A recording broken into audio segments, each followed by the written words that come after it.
কি অবস্থা মনু? চ্যাম্পিয়ন্স ট্রফির শুরুতেই বড় ধাক্কা খেলো বাংলাদেশ। ইন্ডিয়ার সাথে 6 উইকেটে হারলো বাংলাদেশ। প্রথম ম্যাচটা আমরা যেভাবে আসলে চেয়েছি সেভাবে বাংলাদেশ খেলতে পারে নাই। শুরুটা বাংলাদেশের একদম বাজে হয়েছে, যার এর থেকে বাজে হয়তো ক্রিকেট আর শুরু হতে পারে না। কারণ নাজমুল হোসেন শান্ত 0, সৌম্য সরকার 0। এরপর আর কিছু মাত্র 35 রানে 5টা উইকেট পড়ে গেছে। এরপর আর কি আশা করতে পারি?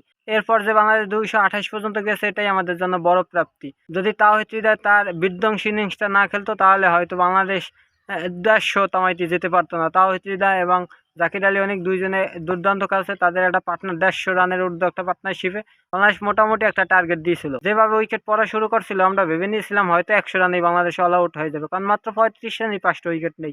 তাহলে এই দলটা দিয়ে আপনি আর কতটুকু আশা করতে পারেন?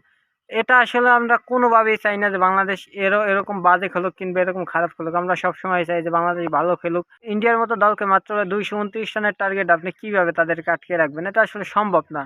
যদিও সম্ভব ছিল, যদি নূতন বলে আমাদের পাওয়ার প্লেতে 3-4টা উইকেট হারাইতে পারতো তাহলে হয়তো ম্যাচটা মোটামুটি একটা ফাইট হইতো।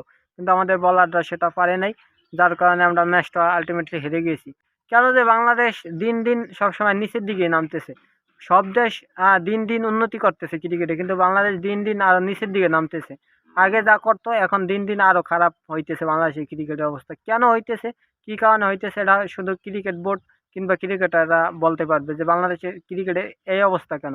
বাংলাদেশে তো কোনো কিছুর অভাব নেই, টাকা পয়সা থেকে শুরু করে সব কিছুই আছে, সকল ফ্যাসিলিটি ভোগ করে ক্রিকেটাররা। তারপরে কেন তাদের পারফরমেন্সের এই অবস্থা, সেটা হয়তো ক্রিকেটাররাই বলতে পারবে।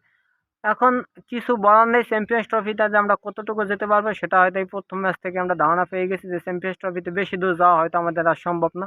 কারণ এখানে আপনার 3টার মধ্যে 2টা ম্যাচ জিততেই হবে।